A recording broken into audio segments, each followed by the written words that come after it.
Somos completos en sí mismos. El hombre que no puede sentir es porque ha anulado su aspecto femenino. La mujer que tiene una actitud muy receptiva, pero nada activa, ha anulado su yang, a su hombre interno. Él dice, ya nunca te escucho decir te amo. Y ella responde, es que le das más atención a tus amigos que a mí. Él dice, porque tu madre está siempre en casa. Ella dice, ni se te ocurre criticar a mi madre. Y así, más y más de lo mismo. ¿Le suena? En verdad, ha de ser difícil escalar el Himalaya o graduarse como ingeniero nuclear. Pero hay algo mucho más arduo, construir una pareja. Porque la pareja no es una flor silvestre. Es una rara orquídea de cultivo. Y para que esa orquídea no se seque, no se pudra, no muera apenas ha brotado, es indispensable que los partícipes trabajen sobre las recíprocas proyecciones. La psique humana tiende a volcar sus contenidos inconscientes en un otro. Si esto sucede, sin que nos demos cuenta, dejamos de percibir a ese otro, deformándolo con lo que proyectamos sobre él. Y como el otro hace lo mismo con nosotros, si esto no se observa, cada uno se estará relacionando con un extraño, pues habremos reemplazado percepción por proyección.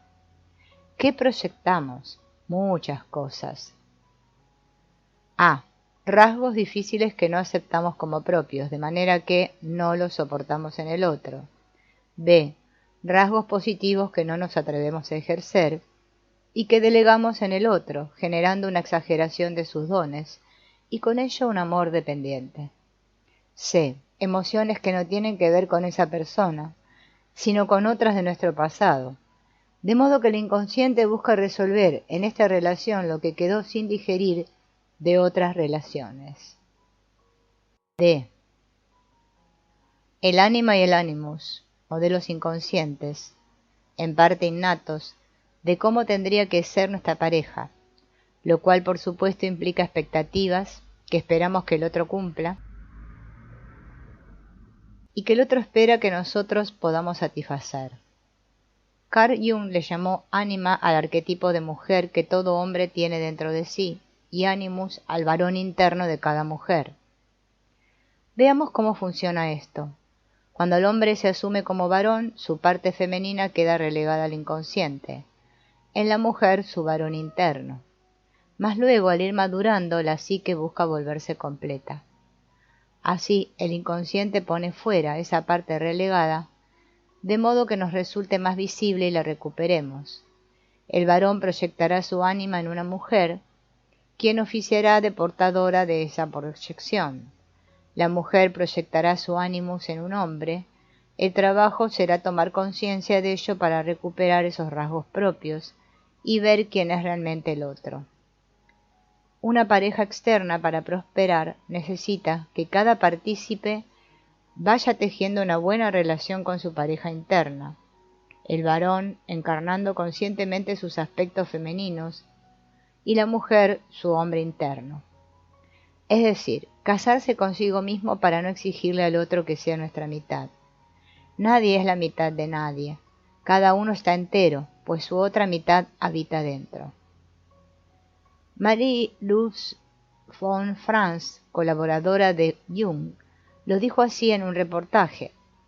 En las etapas iniciales de una relación se mezcla por lo general una gran parte de proyección, y esa es la causa de todas las peleas de amor. Es decir, ella pide cosas que él no puede cumplir y él pide cosas que ella no puede cumplir.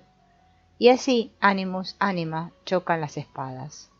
Si uno graba una pelea de amor es lo mismo en todo el mundo, literalmente palabra por palabra, y eso es proyección. Pero si las personas no escapan y lo solucionan y quitan en cambio todo lo que hay de proyección, entonces aparece o se descubre debajo de esto la verdadera relación. Ahora bien, podría no haber nada o podría haber una relación enorme, una verdadera relación construida, que no es lo mismo que proyección. Solo partiendo de nuestra libertad interior seremos capaces de dar un amor que libere y crear vínculos que unan, en lugar de cadenas que aprisionen. En cada uno de nosotros habitan las dos fuerzas, yin y yang, lo femenino y lo masculino.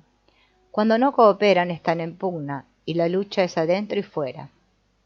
Norberto Levi es médico psicoterapeuta y creador del modelo de autoasistencia psicológica, autor de numerosos artículos y varios libros, entre los más recientes El asistente interior, La sabiduría de las emociones y Aprendices del amor. Brinda su mirada acerca de las complejas interacciones de pareja que se constituyen en el presente. Él propone pensar la relación como un proceso en el cual debemos aprender a ser socios solidarios, con los demás, pero por sobre todo con nosotros mismos.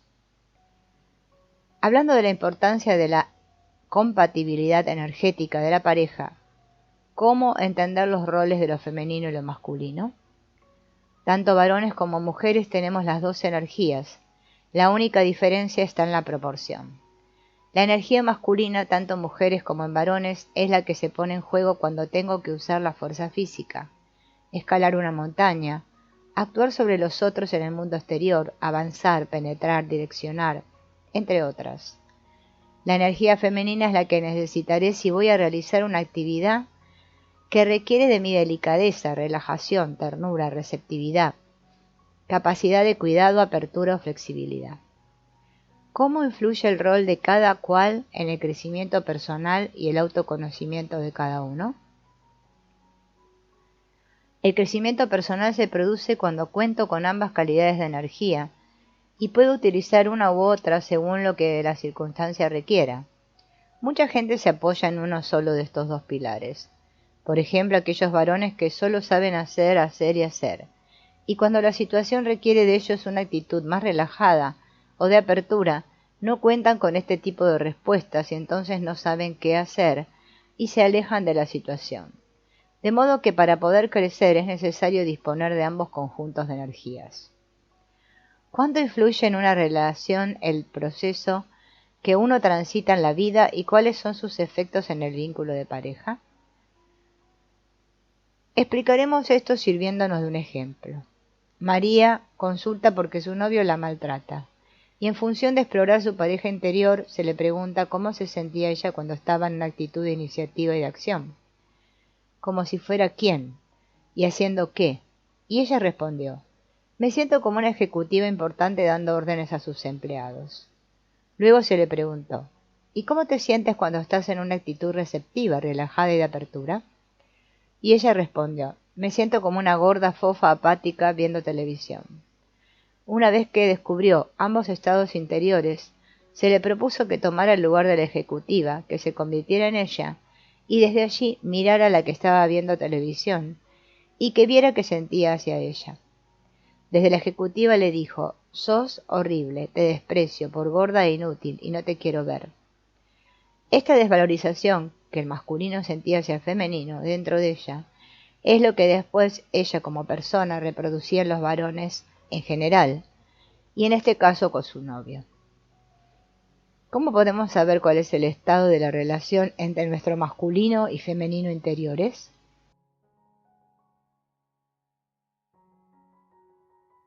Es preguntándose uno mismo qué percepción tiene uno mismo de sí mismo cuando está en una actitud de iniciativa y búsqueda, y cómo se percibe cuando está en una actitud de receptividad y apertura. A esto se puede agregar la otra pregunta. Como si fuera quién haciendo qué. Esta última pregunta tiene la virtud de convertir un estado interior en un personaje, y de ese modo la percepción alcanza una forma más concreta y contundente. Esa información está disponible. Cuanto más en contacto está uno con sus estados interiores, con mayor claridad los percibe, como así también qué siente el aspecto activo hacia el receptivo y viceversa. Desde ya, que si uno no está familiarizado con el registro de dichos estados interiores, necesitará la guía de un coordinador entrenado que lo facilite el acceso de sí mismo. ¿Es frecuente la desvalorización interna del femenino? ¿Por qué es así? Lamentablemente es bastante frecuente, tanto en varones como en mujeres, y una de las causas que contribuye a ellos que provenimos de una tradición que ha creído erróneamente que la iniciativa y la acción son más útiles, significativas y valiosas que la receptividad y la contemplación. ¿De qué manera debería estar preparada una persona que es soltera para formar una pareja? ¿Y qué sucede si en su trayecto, en el camino de autoconocimiento, está medio avanzado? Estar preparado significa haber transformado la relación interior de descalificación entre el masculino y el femenino, en una relación de interconsulta respetuosa en la que ambos se reconocen, asisten en sus necesidades. Eso significa el ser socios solidarios. Cuando uno vive en esta atmósfera emocional interior, esa es la calidad de relación que expande cuando se relaciona con otro, y convoca y atrae a quien se encuentra también en el mismo estado. Este es precisamente el magnetismo de atracción del cual habla una película que se llama El Secreto. Se supone que uno debe conocerse a sí mismo para elegir bien, pero también que el proceso interior no termina del todo, y entonces se sigue haciendo en pareja. ¿Cómo juega la relación en esto? Por supuesto que el proceso de aprender a ser socios solidarios no termina nunca. Cuanto más avanzado está en mí ese aprendizaje, mejor contribuiré a formar buenas sociedades externas. Y cada conflicto que resuelvo a mi pareja y con mi pareja va a enriquecer a la pareja que yo en mí mismo soy. Y en este círculo virtuoso que no tiene fin. ¿En qué casos la pareja se interpone en el crecimiento personal? ¿Cómo saber que hay que resignar una relación sí o sí? La función de una relación de pareja es ayudarse a crecer, a producir bienestar y a aprender las diferencias. Muchas veces una actitud de dependencia excesiva, de celos, de control, de inseguridad muy grande, hacen que se le reclamen a la pareja comportamientos que frenan su crecimiento. Si bien estos conflictos se pueden resolver a través de una ayuda especializada, cuando ambos desean resolverlo, muchas otras veces estas situaciones permanecen de un modo crónico. Estas perturbaciones van minando el sostén y el sentido de esta pareja y a la corta o a la larga conducen a la separación. ¿Cómo se define el estado de madurez o armonía de una pareja? La pareja tiene 3 pilares: el magnetismo estético sexual, el compartir pasiones existenciales básicas y el ser un buen equipo, resolvedor de problemas de la vida cotidiana. Cuanto mayor es la presencia de estos pilares, más fuerte es la trama de este vínculo. Los 2 primeros pilares son algo que está o no está. Todos sabemos que hay personas que se atraen, que sienten que hay piel entre ellas, y eso no es de la voluntad personal de ninguno de ellos, simplemente les sucede. Lo mismo ocurre con sus pasiones existenciales. Ambos pueden encontrar su mayor disfrute en formas de actividad que comparten.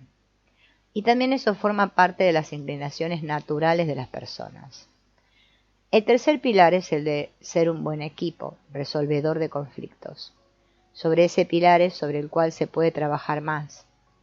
Yo quiero silencio por la mañana y ella quiere ver televisión. Yo soy noctámbulo y a ella le encanta levantarse al alba. Yo necesito dormir con aire acondicionado y ella la resfría.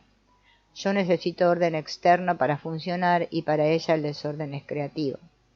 Y estos son solo algunos de los numerosos desencuentros que se producen en la vida cotidiana. La pareja entonces alcanza la mayor madurez y armonía cuando puede encarar estos desencuentros con respeto, dialogar sobre los mismos y producir respuestas consensuadas, es decir, que ninguno sienta que quedó sometido al otro. En síntesis, una pareja alcanza su madurez cuando puede disfrutar plenamente sus zonas de encuentro y respetar y encontrar soluciones consensuadas en sus áreas de desencuentro. Te amo, te pido perdón, gracias, lo siento. Me pido perdón a mí por las percepciones incorrectas sobre mi yo espiritual, que es perfecto y magnífico, por las experiencias que aunque aparentemente han causado un dolor o un sinsabor en mi pasado, o mi presente en realidad, han sido aprendizajes que siempre contribuyen a mi crecimiento espiritual y que además son resultado de mis decisiones. Sé que mis decisiones son mi responsabilidad, Hoy lo entiendo y me pido perdón, perdón porque sé que yo lo atraje, perdón porque simplemente he contribuido con todo el entorno, para reunir las palabras, las personas, las circunstancias y cada evento que ha sido necesario para experimentar las situaciones, sentimientos o pensamientos que también son mi responsabilidad. Me pido perdón para eliminar y sanar mi vida todos estos sentimientos. Acepto haberlos experimentado y al hacerlo puedo hacer algo para sanarlos. Detectándolos es más fácil para mí cortar los lazos que me atan y que han detenido mi crecimiento. Perdón por el sentimiento de rechazo, de abandono, de desplazamiento, de falta de merecimiento, por los temores, por las inseguridades, por mi falta de amor propio, por la manipulación, por los resentimientos, por la crítica, por el odio, por la culpa, por el sentimiento de víctima, por el chantaje, por el sentimiento de traición, por el sentimiento de pobreza, de insuficiencia, por trastornos alimenticios, por cualquier adicción, por el sentimiento de fracaso y por todas las malas relaciones de todos los involucrados en esos eventos. Hoy los libero. Perdón a mí e incluso a todos ellos porque aún, con dificultad para entenderlo, bien sé que mi alma creó todo con el fin de liberarme de todas estas limitaciones y por mi bien superior sé que todo fue un acuerdo entre todos quienes formamos parte. Lo que ahora entiendo es que nada malo pasó. Entiendo y acepto que su principal función ha sido que yo acepte que me disgusto o incomodo solo cuando alguien activa en mí aquello que no he reconocido, o que intento negar, pero que necesito sanar. Y en estos acuerdos alguien contribuye a que se me proyecte para poder hacer algo al respecto y que finalmente me beneficie. Entiendo y acepto que esa proyección son mis miedos y las partes de mí que necesitan ser amadas. Hoy me perdono y perdono a todos los involucrados en esas situaciones, porque sé que haciéndolo me sano y puedo crear mi nueva realidad. Suelto los juicios sobre cualquier persona que me haya proyectado mis miedos y me haya hecho voltear a verlos. Les agradezco su contribución, aunque necesariamente primero me hayan hecho enojar o llorar. Al hacerlo me he limpiado y ahora los suelto, los libero y así me libero. Me libero de forma consciente para así liberar también mi alma y mi interior de el rechazo, del sentimiento de abandono, de la falta de merecimiento, de la manipulación, de la falta de amor propio, del resentimiento, de la crítica, de la culpa, del sentimiento de víctima, del chantaje, del sentimiento de traición, de la pobreza, de la carencia, del sentimiento de insuficiencia, del engaño, de las limitaciones con el dinero, de los temores, de las inseguridades, de cualquier adicción o desorden de mi cuerpo y en general de cualquier sentimiento de fracaso. Conscientemente disuelvo el odio o resentimiento que pude haber experimentado por esta situación o situaciones. Corto y sano de raíz cualquier lazo físico, mental o espiritual que me une a estos sentimientos o a las personas que me manifestaron o proyectaron esos pensamientos. Reconozco mis logros y el crecimiento espiritual que he obtenido a pesar o gracias a todos esos acontecimientos y por lo tanto, ahora experimento un profundo amor, respeto y aceptación por mí. En el hoy les envío amor a todos los involucrados y les agradezco su buena voluntad de ser mi espejo. Les bendigo por brindarme la oportunidad de poner en práctica el perdón radical y sobre todo por orillarme a cultivar mi autoaceptación. Reconozco que solo fue una actuación donde probablemente solo interpreté mi papel de víctima y sé que todo eso solo fue un reflejo de mi percepción en mis áreas no sanadas. Ahora asumo mi poder para crear y a partir de hoy sé que yo creo mi realidad. Me perdono con gusto y amor, suelto toda necesidad de venganza o de aferrarme a emociones dañinas del pasado y a las limitaciones y elijo rescatar mi energía pura. Sé que he creado barreras para experimentar libremente el amor, la abundancia y la prosperidad, y ahora elijo eliminarlas sin continuar en proceso hasta lograr mi sanación al respecto. Soy un ser magnífico, me entrego con fe y confianza al poder superior que me creó y sé que esta o cualquier situación que se presente seguirá desenvolviéndose perfectamente según las leyes espirituales y divinas. Ahora me restauro en amor, restaurando también a quien me ha hecho experimentar esas sensaciones incómodas o dolorosas. De nuevo entiendo que nada malo pasó y de nuevo expreso y reitero el profundo amor y respeto que siento por mí, perdonándome con amor y paciencia, lo mismo que para todos los involucrados. Te amo, te pido perdón, gracias, lo siento.